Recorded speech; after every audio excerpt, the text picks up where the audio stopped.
안녕하세요, 여러분. 오늘도 이 시간에 함께 해주셔서 참 고마워요. 어디선가 영상을 시청하고 계실 여러분 곁에 저도 조용히 앉아 있는 기분이에요. 오늘은 조금 특별한 이야기를 해볼까 해요. 70세가 되고 나서야 비로소 보이기 시작한 것들에 대해서요. 젊을 때는 몰랐어요. 아니, 알 수가 없었어요. 앞만 보고 달렸으니까요. 가족을 위해서, 생활을 위해서, 또 내일을 위해서. 쉴 틈 없이 무언가를 채우고 쌓고 늘려가는 게 삶이라고 생각했어요. 더 많이 가져야 하고, 더 많이 이뤄야 하고, 더 많은 사람과 어울려야 한다고 믿었어요. 그게 잘 사는 거라고, 그게 성공하는 거라고 생각했거든요. 그런데 70이 되고 나니까 좀 다르게 보이더라고요. 이제는 뭘 더 가져야 하는지가 아니라 뭘 줄여야 하는지가 보여요. 무엇을 더 쌓아야 하는지가 아니라 무엇을 내려놓아야 하는지가 느껴져요. 참 이상하죠. 평생 채우는 법만 배웠는데 이제 와서 비우는 법을 배우고 있으니까요. 바쁘다는 이유로 넘겼던 것들이 있어요. 나중에 하면 된다고, 아직 시간이 있다고 미뤘던 것들이요. 그런 것들이 뒤늦게 돌아보니까 마음 한쪽에 오래 남아 있더라고요. 작은 돌멩이처럼 조용히 자리 잡고 있었어요. 그 무게가 쌓이고 쌓였어서 어느새 마음이 무거워졌다는 걸 70이 되어서야 알았어요. 이제 남은 시간은 채우는 시간이 아닌 것 같아요. 비우는 시간이에요. 덜어낼수록 가벼워지고 가벼워질수록 하루하루가 더 또렷해지더라고요. 눈앞의 것들이 더 선명하게 보이고 사소한 것들이 더 고맙게 느껴져요. 그래서 오늘은 그 이야기를 해보려고 해요. 70세가 되면 줄여야 할 것들. 5가지예요. 거창한 조언이 아니에요. 그냥 저처럼 70을 넘긴 사람이 돌아보며 느낀 것들이에요.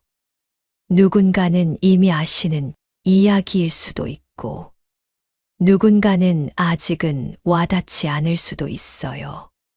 그래도 괜찮아요. 오늘 이 이야기가 여러분 마음 어딘가에 조용히 놓여 있다가 언젠가 필요한 순간에 떠오르면 좋겠어요.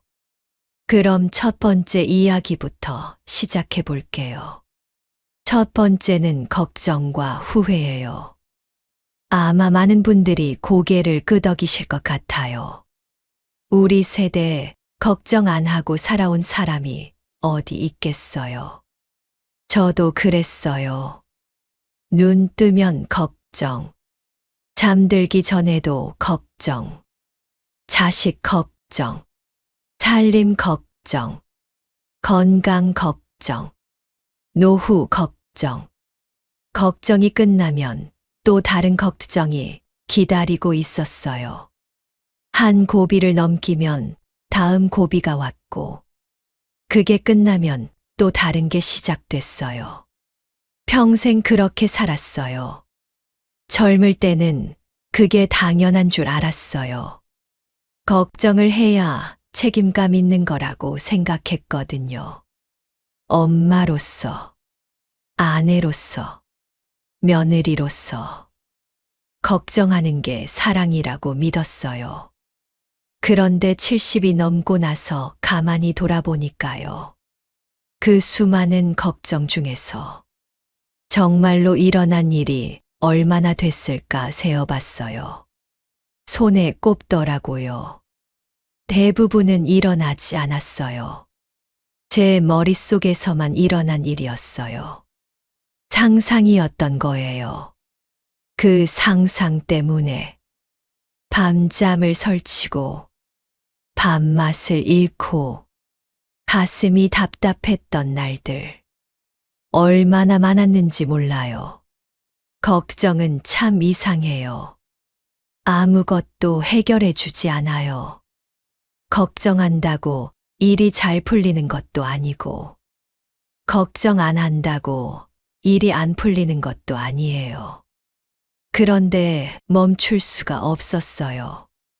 걱정이 습관이 되어버린 거예요.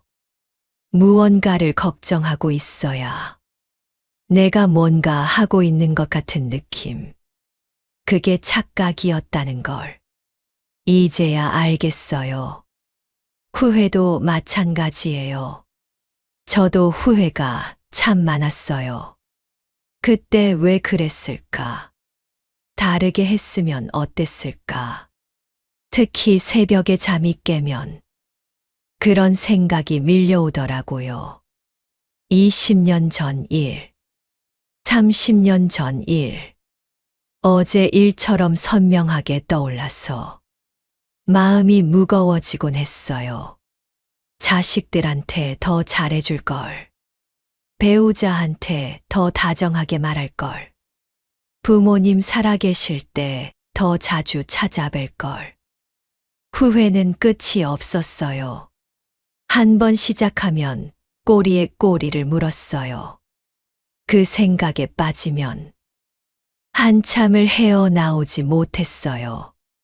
그런데 어느 날 문득 이런 생각이 들더라고요. 후회한다고 해서 그때로 돌아갈 수 있는 게 아니잖아요. 지나간 일은 이미 지나간 거예요. 굳어버린 시멘트 같은 거예요. 아무리 두드려도 바뀌지 않아요. 바꿀 수 있는 건 오직 지금부터의 일뿐이에요. 그걸 깨닫고 나니까 마음이 조금 가벼워지더라고요. 후회를 완전히 없앨 수는 없어요. 그건 불가능해요. 다만 거기에 오래 머물지 않기로 했어요.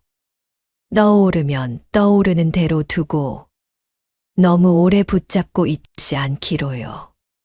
걱정과 후회. 이 둘은 어찌 보면 쌍둥이 같아요. 걱정은 아직 오지 않은 미래를 붙잡고 있는 거고, 후회는 이미 지나간 과거를 붙잡고 있는 거예요. 둘 다 지금 여기가 아닌 곳에 마음을 두고 있는 거죠. 70년을 살아보니까 알겠더라고요. 우리한테 진짜 주어진 건 지금 이 순간뿐이라는 거. 과거도 미래도 손에 잡히지 않아요. 지금만이 진짜예요. 그래서 요즘은 이렇게 하려고 해요. 걱정이 떠오르면 또 미래로 갔구나 하고 알아차려요. 후회가 떠오르면 또 과거로 갔구나 하고 알아차려요. 그러고 나서 천천히 지금으로 돌아와요. 창밖을 보기도 하고 따뜻한 차 향을 맡기도 하고 그냥 내 숨소리를 느끼기도 해요. 물론 쉽지는 않아요. 60년 넘게 해온 습관을 하루아침에 바꿀 수는 없으니까요. 저도 아직 걱정하고 아직 후회해요.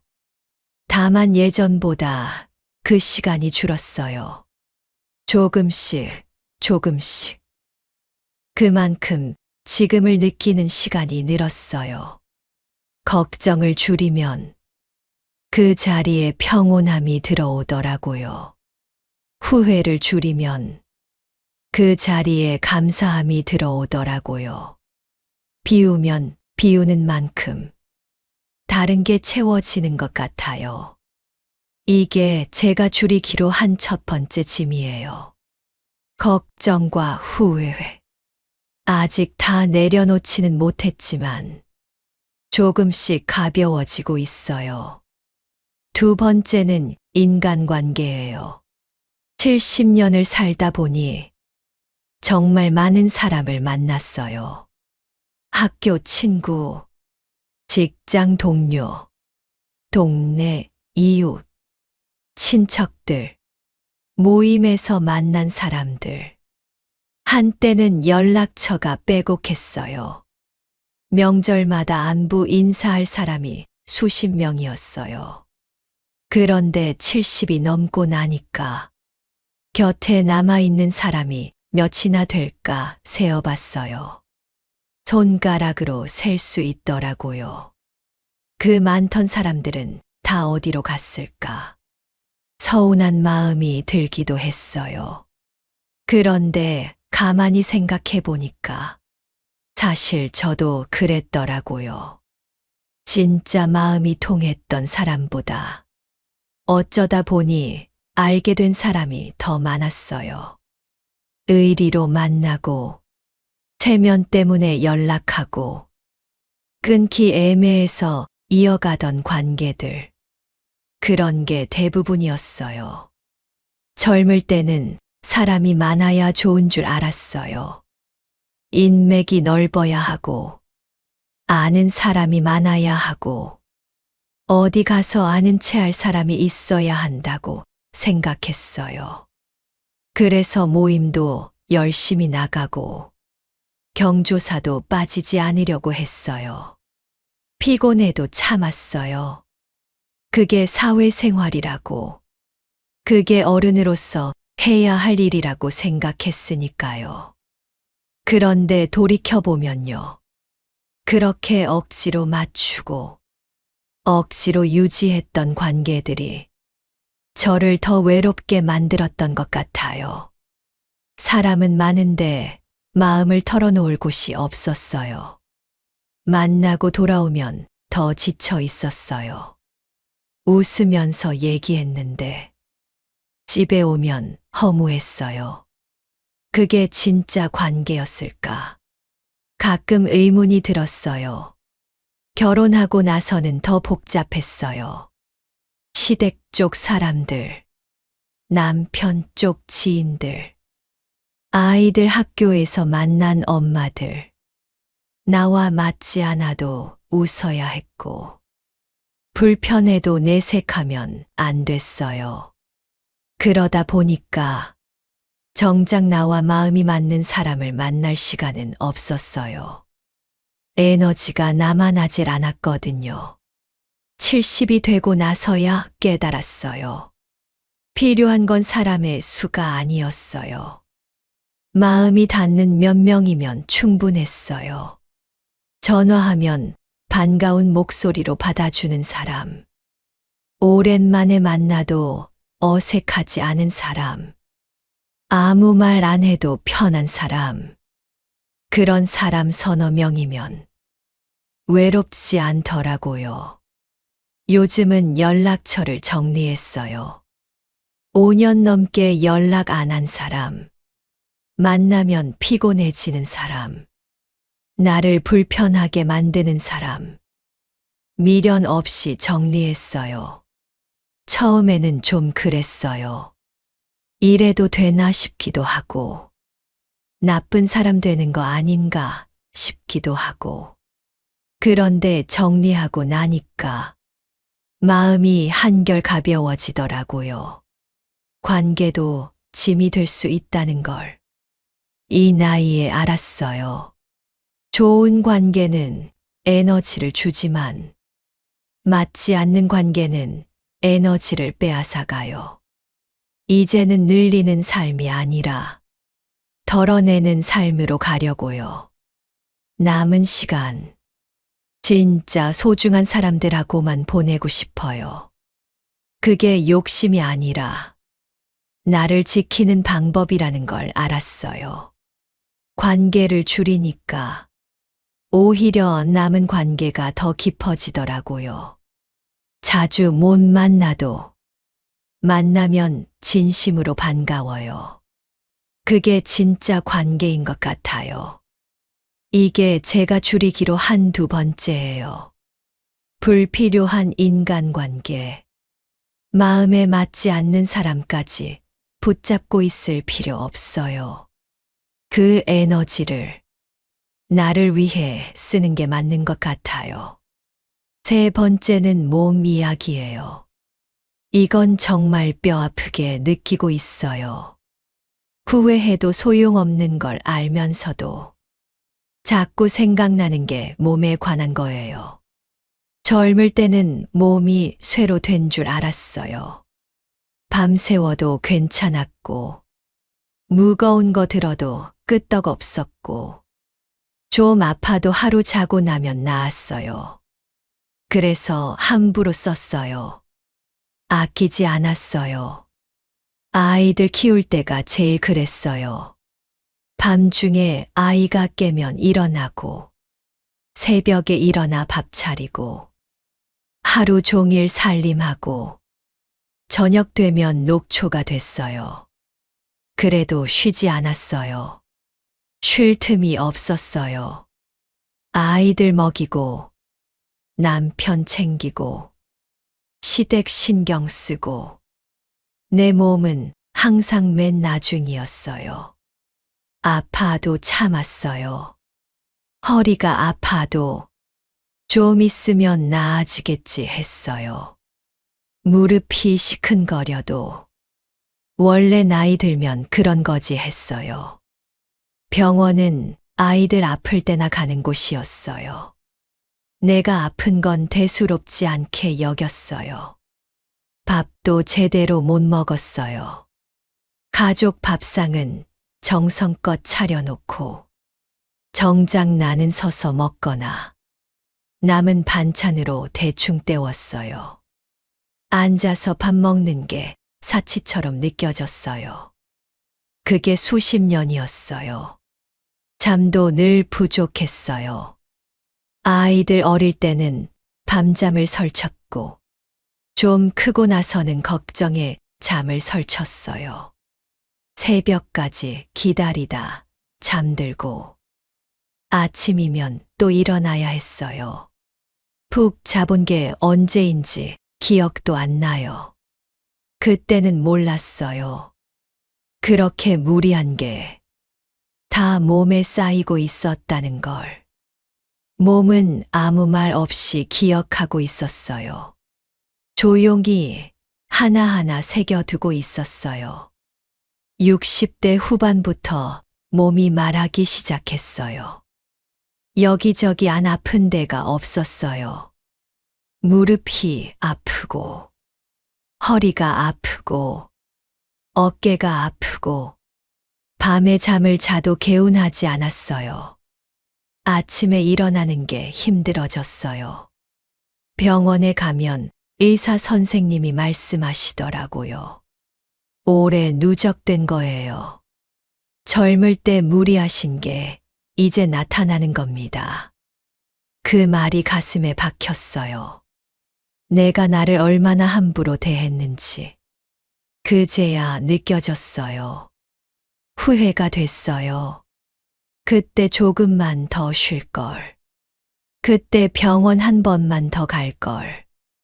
그때 내 몸 좀 챙길 걸. 그런 생각이 자꾸 들었어요. 근데 이미 지난 일이에요. 돌이킬 수가 없어요. 70이 된 지금 할 수 있는 건 하나예요. 더 이상 무리하지 않는 것. 더 이상 몸을 혹사시키지 않는 것. 이제라도 줄이는 거예요. 무거운 건 안 들어요. 힘든 일은 도움을 청해요. 피곤하면 쉬어요. 예전 같으면 이 정도는 괜찮아 했을 일도 이제는 안 해요. 젊은 분들은 모르실 거예요. 지금 하는 무리가 20년 뒤에 어떻게 돌아오는지 몸은 잊지 않아요. 다 기억하고 있다가 나중에 청구서를 보내요. 그게 무섭더라고요.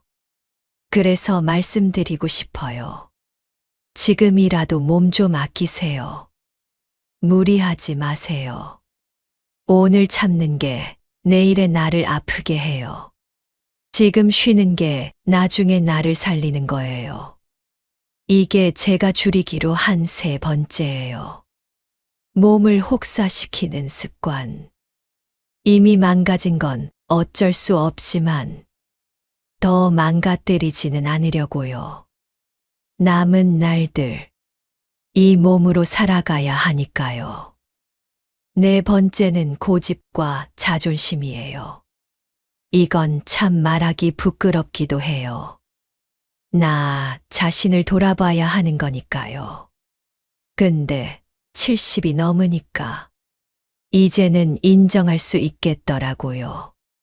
저는 고집이 좀 있었어요. 내 방식대로 해야 직성이 풀렸어요.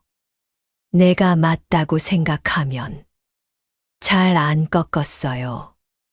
그게 나쁜 건 줄 몰랐어요. 오히려 소신 있는 거라고 생각했어요. 자존심도 셌어요. 먼저 사과하는 거 정말 어려웠어요. 내가 틀렸다고 인정하는 거 입에서 안 나왔어요. 속으로는 알아도 말로는 못했어요. 남편하고 싸우면 그랬어요. 내가 좀 양보하면 될 일인데 그게 안 됐어요. 내가 왜 먼저 말해? 잘못한 건 저 사람인데? 그런 생각이 먼저 들었어요. 그래서 며칠씩 말을 안 했어요. 같은 집에 살면서 남처럼 지냈어요. 지나고 보면요. 싸움의 원인이 뭐였는지도 기억 안 나요. 별거 아닌 일이었어요. 정말 사소한 거였어요. 그런데 그 사소한 일에 며칠을 불편하게 보낸 거예요. 고집 때문에요. 자존심 때문에요. 자식들한테도 그랬어요. 내가 살아온 방식이 맞다고 생각했어요. 내 경험이 더 많으니까 내 말이 맞다고 믿었어요. 그래서 자꾸 가르치려 했어요. 충고한다고 했는데 아이들은 잔소리로 들었을 거예요. 아이들이 다르게 하면 못마땅했어요. 왜 저렇게 하지? 내 말대로 하면 될 텐데. 그런 생각이 얼굴에 나타났나 봐요. 아이들이 점점 말을 안 하더라고요. 나중엔 안부 전화도 뜸해졌어요. 며느리 들어오고 나서는 더 그랬어요. 내 방식대로 하라고. 은근히 눈치를 줬어요. 대놓고 말은 안 했는데 분위기가 그랬을 거예요. 며느리도 불편했겠죠. 아들도 중간에서 힘들었을 거예요. 그때는 몰랐어요. 내 고집 한 줌이 가족 사이를 벌려놓고 있다는 걸. 내 자존심 한 조각이 대화의 문을 닫고 있다는 걸. 어느 날 손주가 이런 말을 했어요. 할머니는 왜 맨날 화난 것 같아? 가슴이 철렁했어요. 나는 화난 적 없는데. 그냥 내 방식대로 한 건데. 근데 아이 눈에는 그렇게 보였던 거예요. 그날 밤에 많이 생각했어요. 내가 뭘 지키려고 이러는 걸까? 이 고집이 나한테 뭘 가져다 줬을까? 생각해 보니까 잃은 것만 많더라고요. 남편과의 다정함, 자식들과의 가까움, 며느리와의 편안함, 고집 지키려다 다 멀어졌어요. 70이 넘어서야 깨달았어요. 고집을 줄이면 사람이 다가오더라고요. 자존심을 내려놓으면 대화가 열리더라고요. 요즘은 먼저 말해요. 내가 좀 심했지. 그래, 내 말이 맞을 수도 있겠다. 예전 같으면 절대 못했을 말이에요. 근데 해보니까요. 별거 아니더라고요. 오히려 마음이 편해졌어요. 자식들한테도 안 그래요. 충고하고 싶어도 참아요. 물어보면 말하고, 안 물어보면 안 해요. 그랬더니 아이들이 먼저 연락해요. 엄마 요즘 뭐해? 엄마 밥 먹었어? 이런 전화가 오더라고요. 며느리한테도 달라졌어요. 예전엔 우리 집은 이렇게 해 그랬는데, 이제는 내가 편한 대로 해라고 해요. 그랬더니 며느리도 편해졌는지 먼저 말을 걸어요. 명절에 웃는 얼굴로 와요. 그게 얼마나 좋은지 몰라요. 고집, 자존심, 평생 지키려고 했던 것들인데 내려놓으니까 더 많은 게 돌아오더라고요. 가족이 돌아오고, 대화가 돌아오고, 웃음이 돌아왔어요. 잃어버릴 뻔한 것들을 이제야 다시 찾고 있어요. 늦었지만 다행이라고 생각해요. 더 늦기 전에 알아서요. 이게 제가 줄이기로 한 4번째예요. 고집과 자존심. 지키려고 하면 할수록 더 많은 걸 잃더라고요. 내려놓는 게 지는 게 아니에요. 내려놓는 게 이기는 거예요. 5번째는 나를 뒤로 미루는 습관이에요. 어쩌면 이게 가장 오래된 습관일지도 몰라요. 평생 그렇게 살아왔으니까요. 저는 늘 나중에를 입에 달고 살았어요. 하고 싶은 거 있어도 나중에 하지 뭐. 가고 싶은 데 있어도 나중에 가면 되지. 배우고 싶은 거 있어도 나중에 시간 나면 그 나중에가 언제인지도 모르면서 항상 그렇게 말했어요. 가족이 먼저였어요. 남편 뒷바라지, 아이들 챙기기, 시댁 길. 내 일은 항상 맨 뒤였어요. 아니, 순서에 끼지도 못했어요.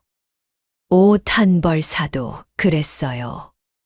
아이들 옷 먼저 사고, 남편 옷 먼저 사고, 나는 맨 나중이었어요. 그것도 이번엔 좀 사야지 하다가, 다음에 사지 뭐 하고 넘겼어요. 결국 안 샀어요. 밥 먹을 때도 그랬어요. 맛있는 반찬은 가족 먼저 줬어요.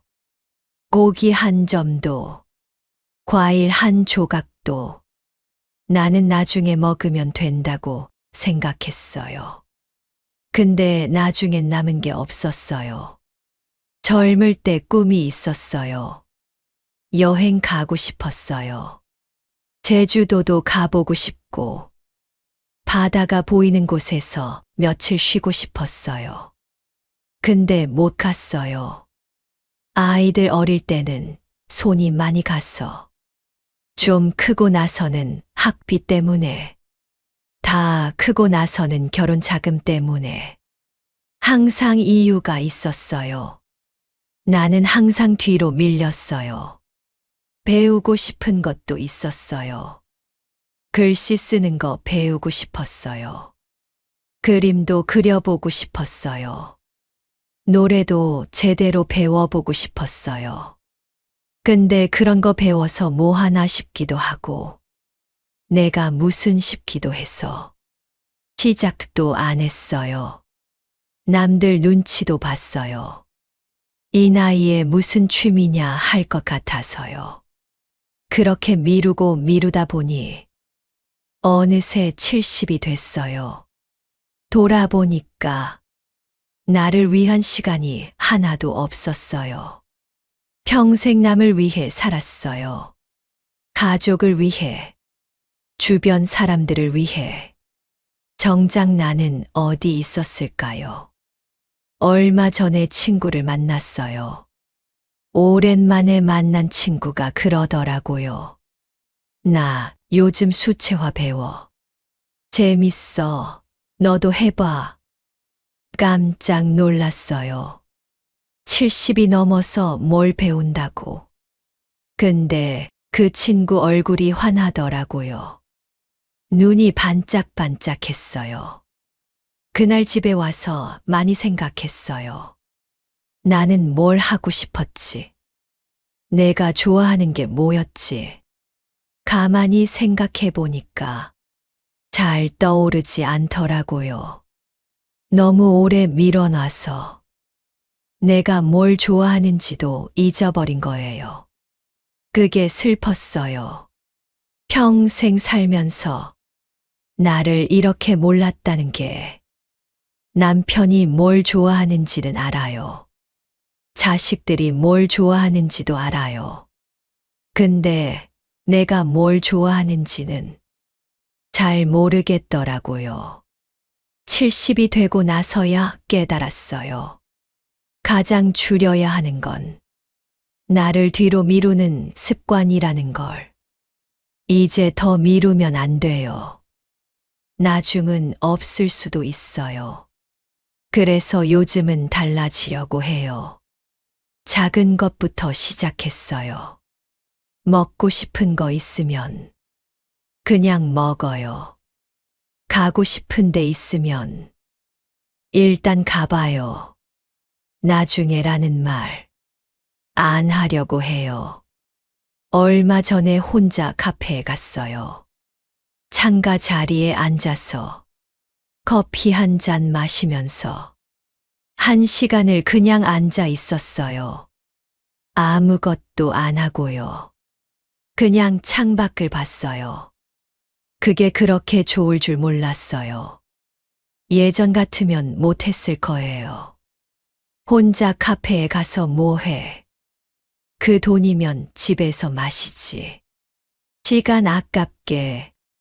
그런 생각이 먼저 들었을 거예요. 근데 이제는 달라요. 나를 위한 시간.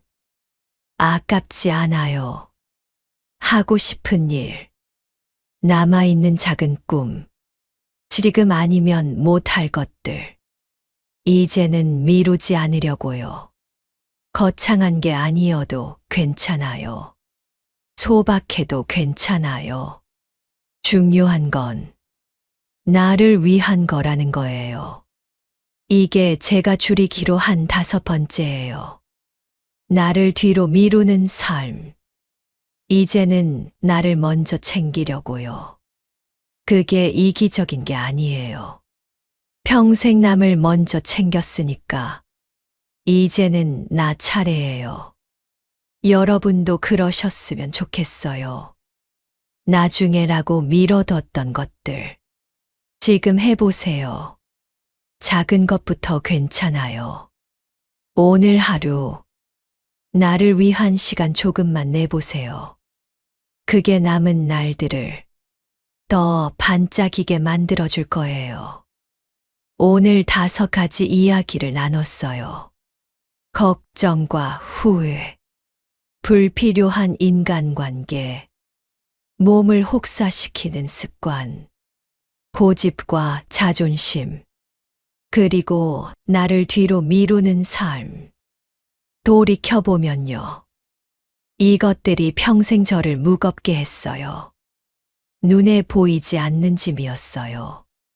들고 있는 줄도 모르고 계속 들고 다녔어요.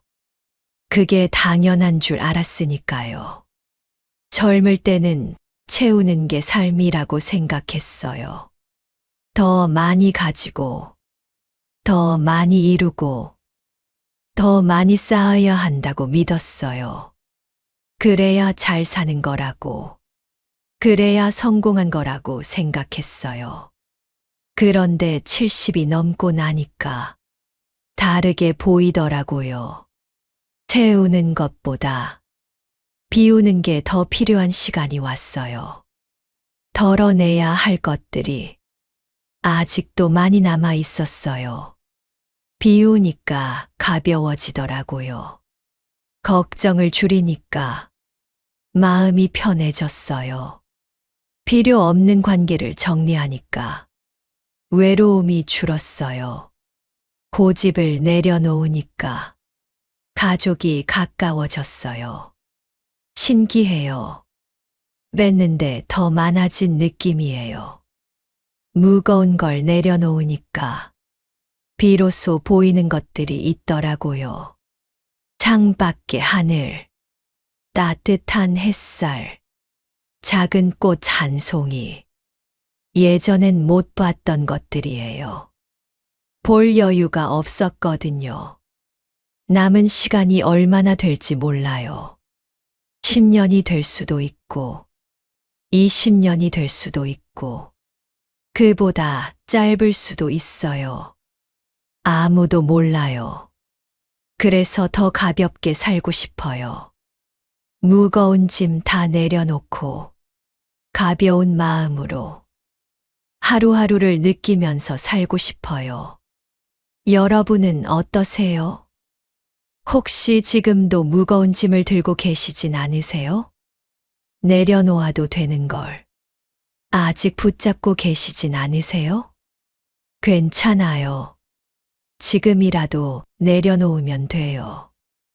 늦지 않았어요.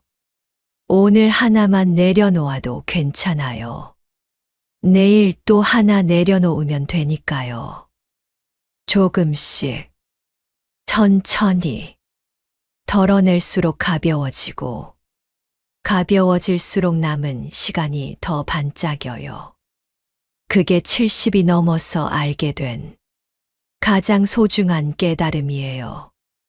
오늘 이 이야기가 여러분 마음 어딘가에 조용히 닿았으면 좋겠어요. 오늘 하루도 조금 더 가볍게, 조금 더 따뜻하게 보내셨으면 해요. 여기까지 들어주셔서 고마워요. 다음에 또 찾아올게요. 그때까지 건강하시고요. 얼마 전이었어요. 동네에서 자주 뵙는 어르신 한 분이 서류 한 장을 들고 천천히 제 앞에 앉으셨어요.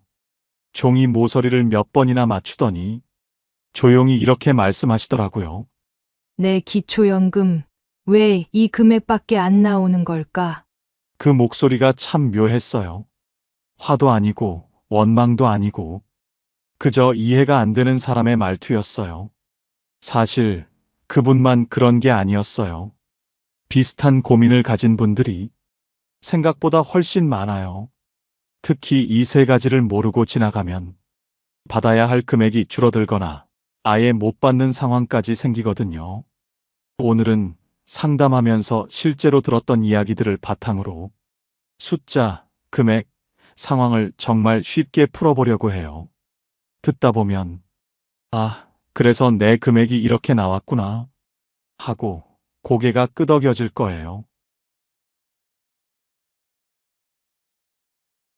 가끔 이런 일이 있어요. 동네 주민센터 복도에서나 작은 카페에서나 나지막한 목소리로 먼저 말을 거는 분들이요. 처음엔 별 얘기 아닌 줄 알고 듣기 시작하는데 들으면 들을수록 마음에 남는 이야기들이 있어요. 어느 날도 그랬어요.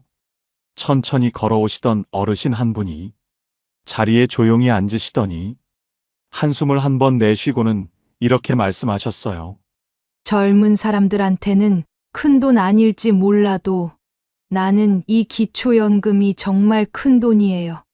그런데 왜 이 정도밖에 안 나오는 걸까요?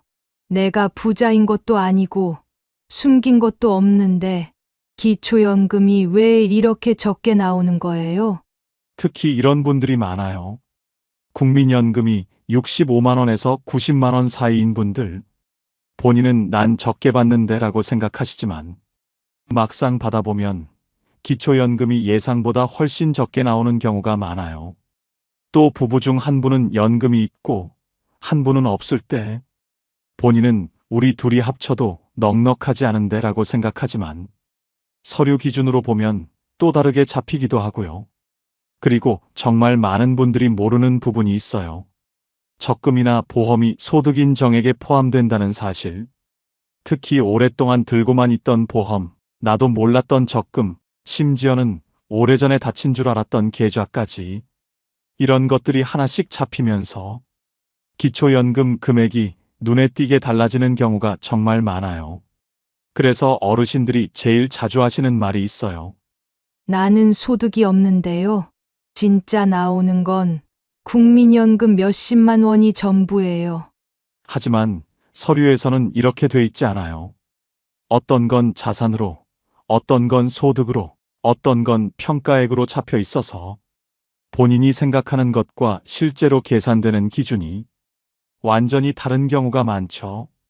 그래서 이런 상황이 생기는 거예요. 나는 32만 원 받는다고 하던데 왜 나는 17만 원밖에 안 나와요?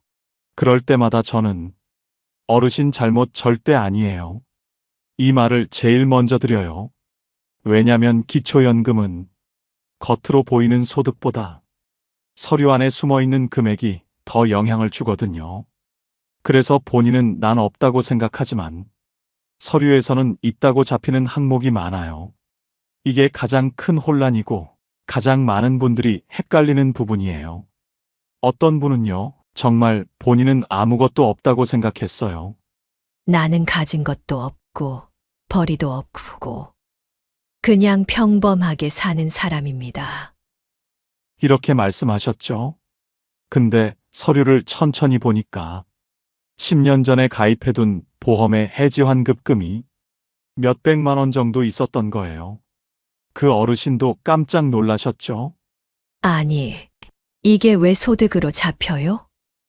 전 이거 든 줄도 몰랐는데. 그럴 때마다 속상하지만 설명해드려요.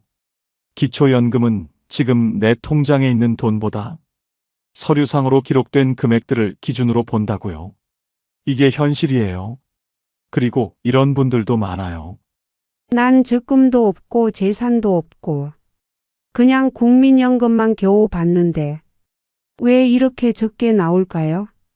그러면 실제로 국민연금 금액이 기초연금 기준에서 애매한 구간에 걸려 있어서 기초연금이 줄어드는 경우도 있어요. 그래서 많은 분들이 말해요. 아, 나는 진짜 부자가 아닌데 왜 나만 기준에 걸리는 거지? 그 마음, 나도 너무 이해돼요. 실제로도 그런 분들이 굉장히 많고요. 그래서 오늘 이 영상을 준비했어요. 하나씩 차근차근 살펴보면, 아, 그래서 내 금액이 이렇게 나왔구나. 조금은 감이 잡히실 거예요. 이제 이어서 어디에서 금액이 갈리는지, 많은 분들이 가장 헷갈려 하시는 지점이 어디인지 천천히 풀어볼게요. 사실 기초연금 금액이 가장 많이 달라지는 순간은 대부분 본인이 예상하지 못했던 지점에서 시작돼요. 어르신들 대부분은 이렇게 생각하시거든요. 내 국민연금이 많아봐야 80만 원인데 이 정도면 기초연금은 거의 다 나오는 거 아니야? 이 말을 정말 많이 들어요. 심지어 본인보다 더 많이 받는 친구들은 기초연금을 꼬박꼬박 받는 것 같으니까 더 혼란스러운 거죠. 그런데요, 기초연금은 얼마 받느냐가 아니라 어느 구간에 들어가느냐로 계산되는 제도예요. 바로 그 구간 때문에 금액이 크게 달라지는 분들이 정말 많아요. 전에 이런 일이 있었어요. A 어르신이라는 분이 계셨는데 국민연금이 83만 원이었어요. 어르신은 이렇게 말씀하셨어요. 나는 돈 많이 버는 사람도 아니고 국민연금도 딱 80만 원 남짓인데 왜 이렇게 기초연금이 적게 나오나요? 나보다 훨씬 많이 받는 사람도 잘만 받던데.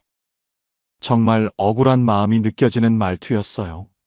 근데 서류를 하나하나 보면 이유가 아주 분명하게 나와요. 기초연금은 국민연금이 75만 원을 넘고 82만 원을 넘고 89만 원을 넘을 때마다 조금씩 단계적으로 줄어들어요. 이게 구간이에요. 그래서 A 어르신처럼 83만 원을 받는 분은 난 적게 받는다고 생각하지만 제도상으로는 줄어드는 구간에 들어간 사람으로 잡혀요. 원래 받을 수 있는 금액이 33만 9천 원이라면 구간 때문에 18만 원대로 줄어들기도 해요. 문제는 어르신들 대부분이 83만 원이 어떻게 많은 금액이냐고 생각한다는 거예요. 그리고 그 생각은 너무 당연해요. 지금 물가에 80만 원이 큰 돈인가요? 실제로 생활비로 쓰면 금방 사라지는 돈이죠. 그런데 제도는 그렇게 계산하지 않아요.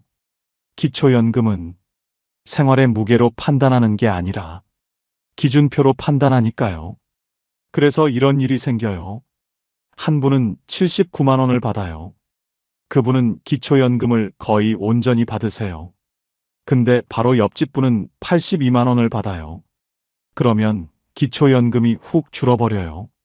국민연금이 3만 원 차이인데 기초연금은 10만 원 넘게 차이가 날 때도 있어요.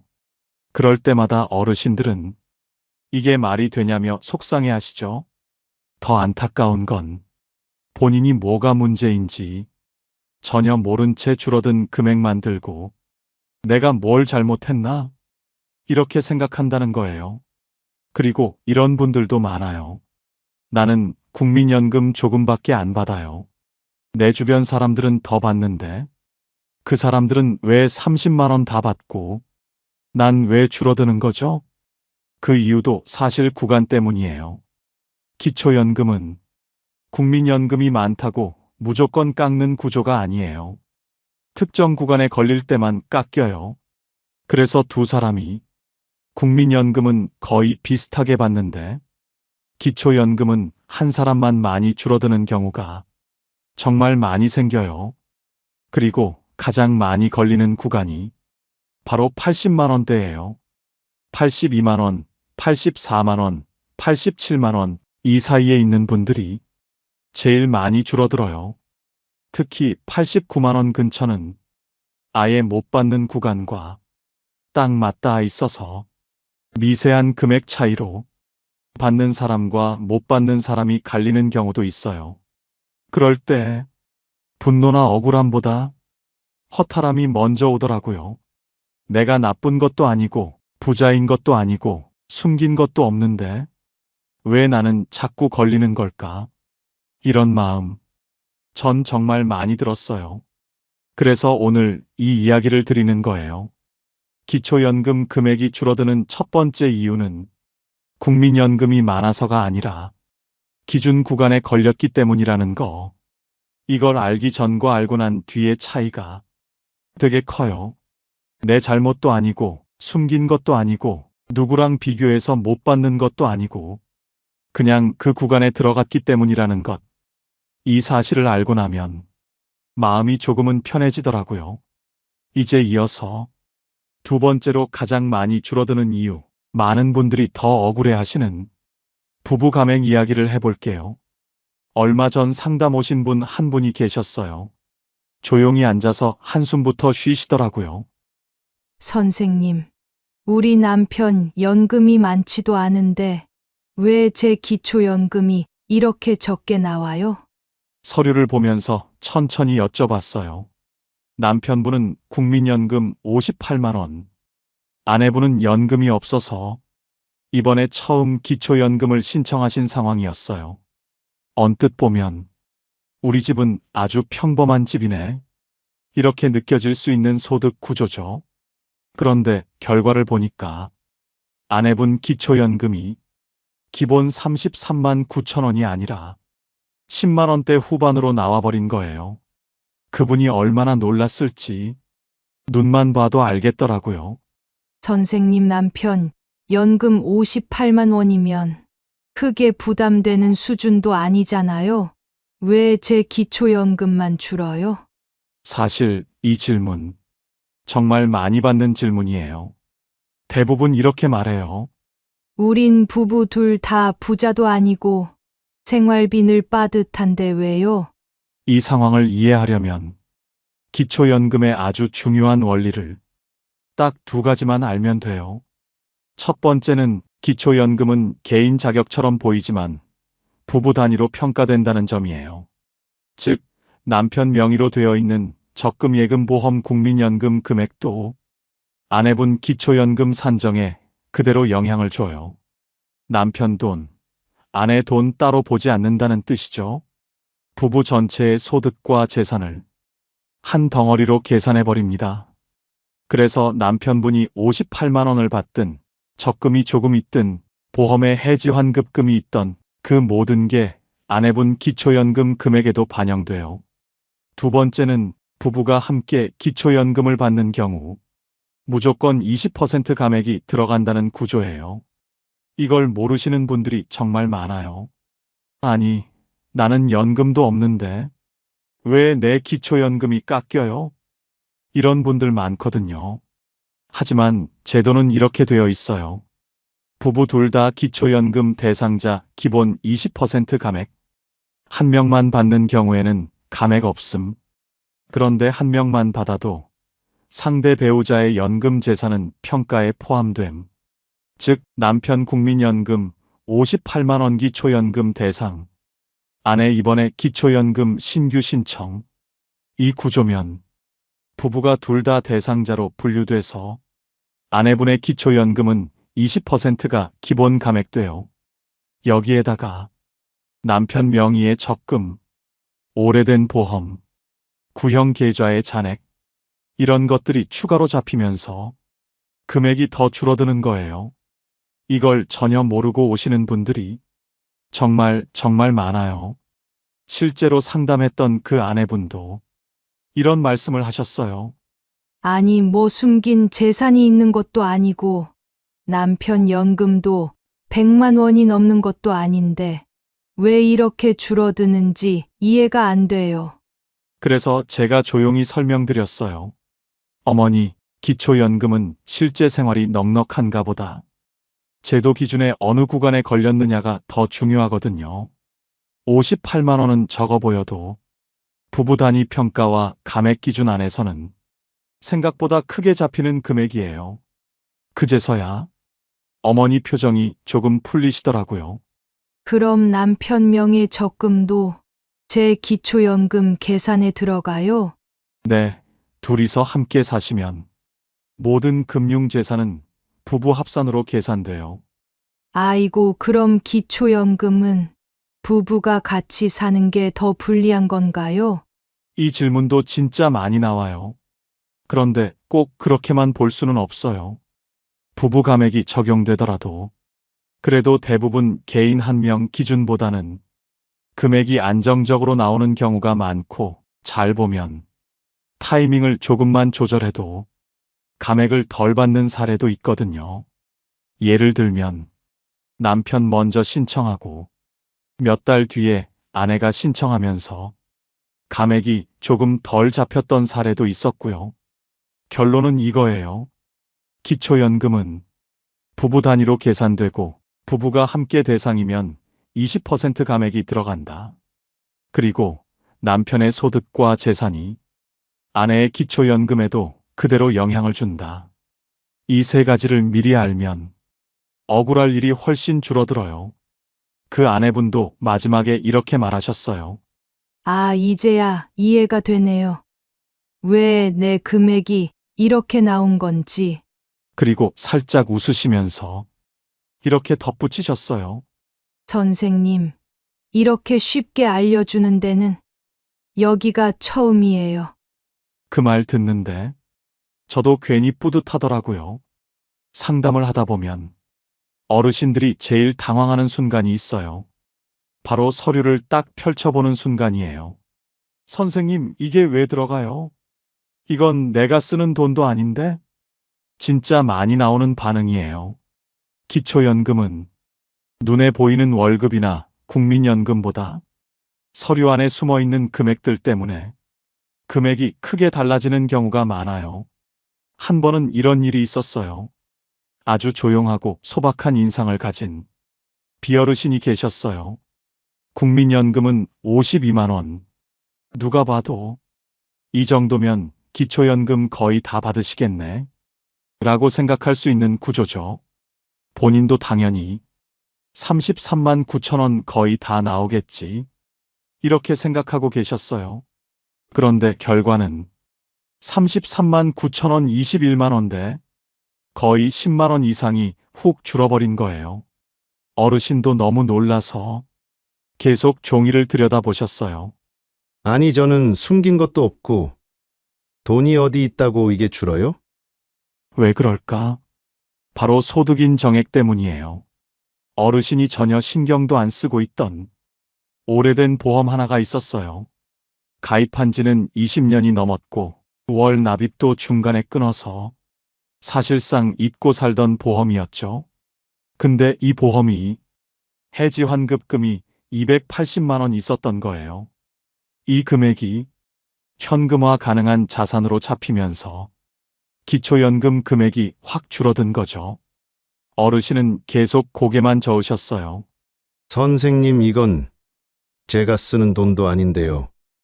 그냥 놔둔 건데 이것도 소득으로 잡혀요? 이럴 때 저도 항상 조심스럽게 답해요. 네, 기초연금에서는 내가 실제로 쓰느냐보다 서류상으로 자산이 있느냐를 더 중요하게 봐요. 그래서 많지 않은 금액도 해지환급금으로 잡히면 소득처럼 계산돼요. 이걸 들으면 어르신들 표정이 정말 복잡해져요. 돈을 번 것도 아닌데 왜 소득이 늘었다고 나와요? 그 마음 정말 잘 알아요. 근데 제도는 이렇게 되어 있어요. 그리고 보험만 있는 게 아니에요.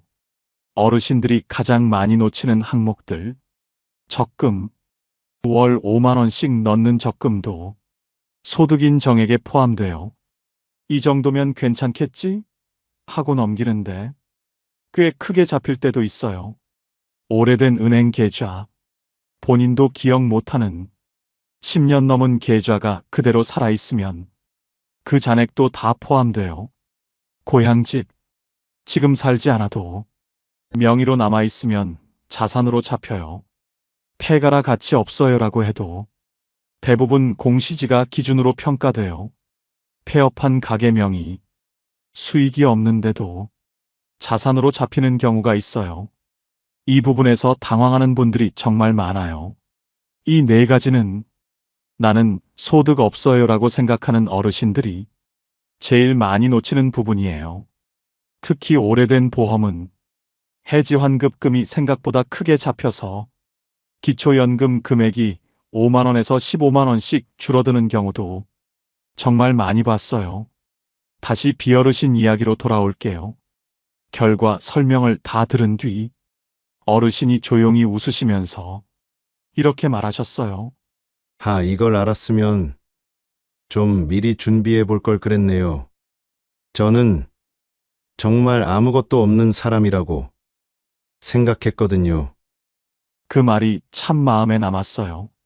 기초연금은 눈에 보이는 소득보다 숨은 금액을 더 중요하게 보는 제도라서 모르는 사이에 금액이 줄어들기도 해요.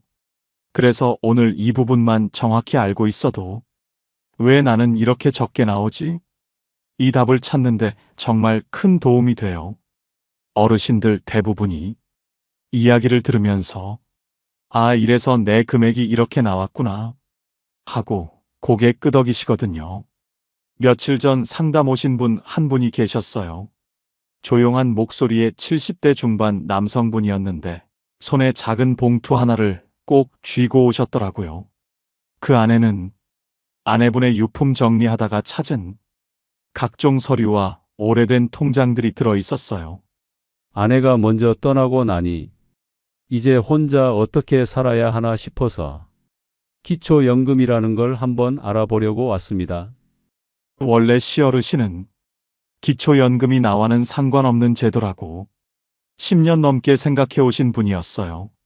나는 국민연금도 조금 있고 뭘 또 신청해야 하는지도 몰랐어요. 아내가 있을 때는 생활비도 둘이 나눠 쓰니까 크게 어렵진 않았거든요. 그런데 아내분이 먼저 세상을 떠난 뒤 혼자서 모든 생활비를 감당해야 하다 보니 상황이 달라진 거예요. 그래서 주변에서 기초연금 신청해봐요. 어르신도 받을 수 있어요. 이렇게 권유를 받았고 그 말 듣고 처음으로 오신 거였죠. 저는 어르신 서류를 확인하면서 천천히 설명드렸어요. 아버님, 오늘 결과는 조금 받아들이기 어려우실 수 있어요. 어르신 표정이 순간 굳어졌어요. 입술이 살짝 떨리기도 했어요. 제가 안 된다고요? 왜요? 저는 부자도 아닌데요. 그 목소리가 참 묘했어요. 억울함, 당황스러움, 그리고 혼자 남게 된 외로움까지 한 번에 섞여 있는 느낌이었죠. 저도 천천히 말씀드렸어요. 아버님, 국민연금이 96만 원으로 나오셨어요. 이 금액이 기준을 조금 넘어서 이번에 대상 제외로 됩니다. 그 말을 듣는 순간 어르신은 서류를 한참 동안 들여다보셨어요. 96만 원. 이게 뭐 그리 큰 금액이라고. 아내도 없고 나 혼자 사는 것도 벅찬데.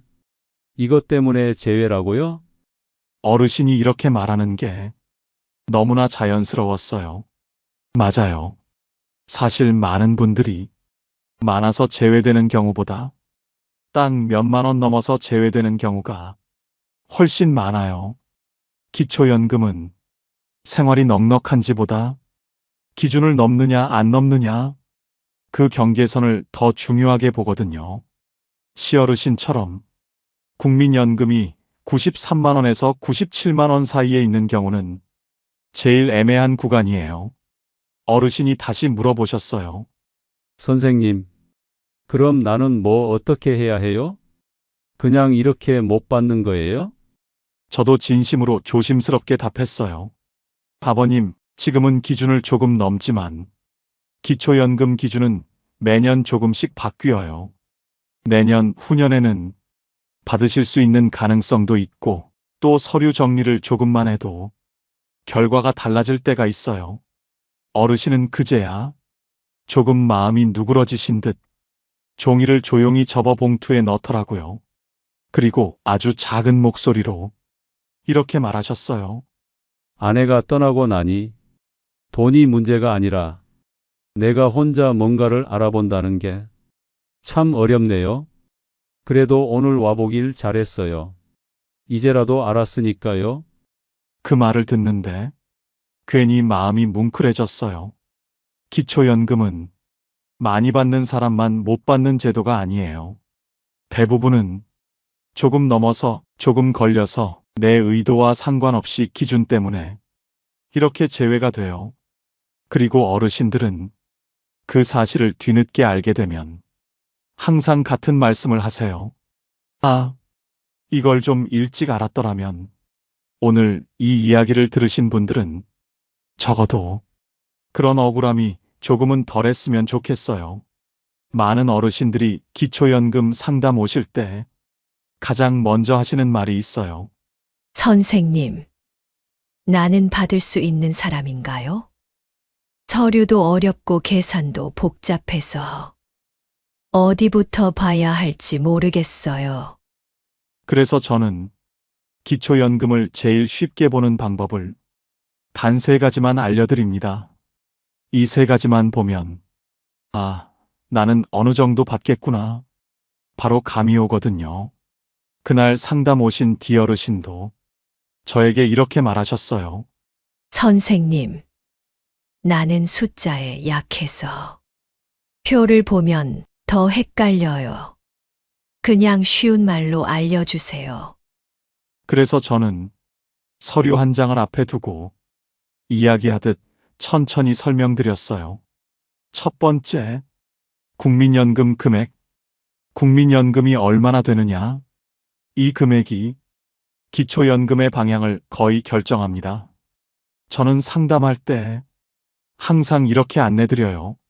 어르신, 국민연금이 70만 원보다 적으면 대부분 정상적으로 잘 나오고요. 70만 원에서 95만 원 사이에 있으면 조금 줄어들 수 있습니다. 그리고 95만 원을 넘기면 대상에서 제외될 가능성이 생겨요. 이렇게 말하면 어르신들이 한 번에 이해하시더라고요. 디어르신도 금방 표정이 진지해지시더니 조심스레 물어보셨어요. 선생님, 나는 국민연금이 74만 원쯤 되는데, 그럼 줄어들 수도 있겠네요. 저는 고개를 살짝 끄덕였어요. 네, 어머니. 완전히 제외되는 건 아니지만 조금 감액될 가능성은 있어요. 그 말을 듣고 어르신이 천천히 고개를 끄덕이며 말씀하셨어요. 아, 그래서 주변 사람들 기초연금이 다들 조금씩 다른 거구나. 맞아요. 국민연금 금액만 봐도 결과가 어느 정도 그려져요. 그만큼 중요한 기준이에요. 두 번째, 부부 여부. 기초연금은 겉으로 보기엔 개인 자격으로 받는 것처럼 보이지만 실제로는 부부 단위로 계산합니다. 디어르신이 이 말 듣고 눈을 크게 뜨시더라고요. 아니, 선생님. 나는 남편 연금이랑 상관없는 줄 알았는데요. 아니에요, 어머니. 부부가 함께 살면 서로의 소득과 재산을 모두 합산해서 계산해요. 그리고 더 중요한 건 부부가 둘 다 기초연금 대상이면 기본으로 20% 감액이 들어간다는 점이에요.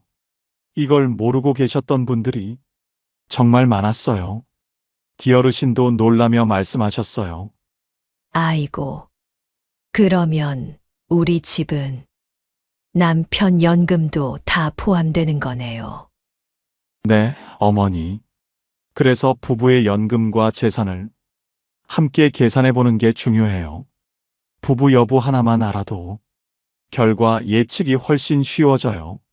세 번째, 소득 인정액에 포함되는 항목들. 이 항목이 어르신들의 기초연금 금액을 가장 크게 바꿔놓습니다. 디어르신도 본인은 소득이 거의 없다고 생각하셨는데 이 부분을 보니까 깜짝 놀라셨어요.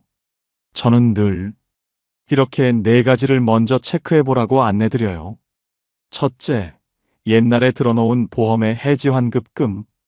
둘째, 잔액이 얼마 되지 않아도 잡히는 적금과 오래된 계좌. 셋째, 지금 살지 않더라도 명의만 남아있는 고향집이나 땅. 넷째, 폐업했지만 명의가 남아있는 가게 등록.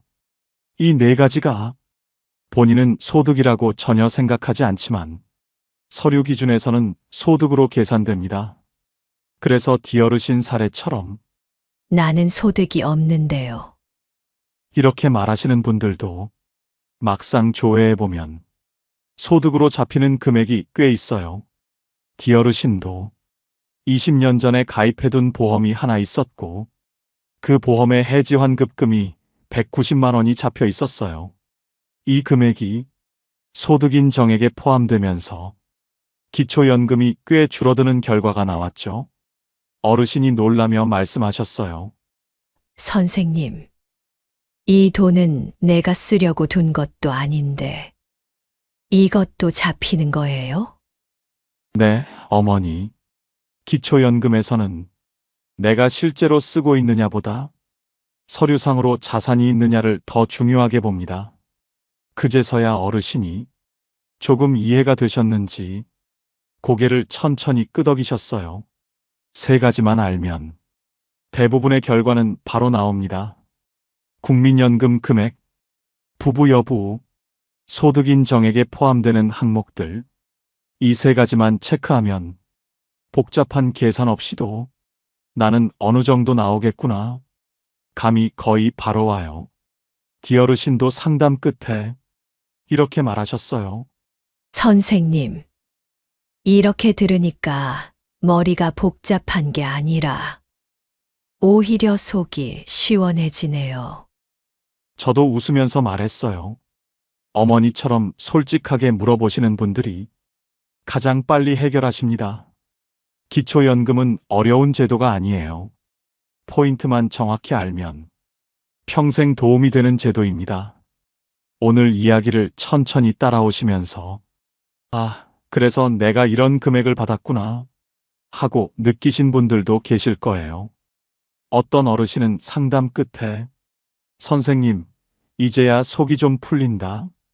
이렇게 말하곤 하시거든요.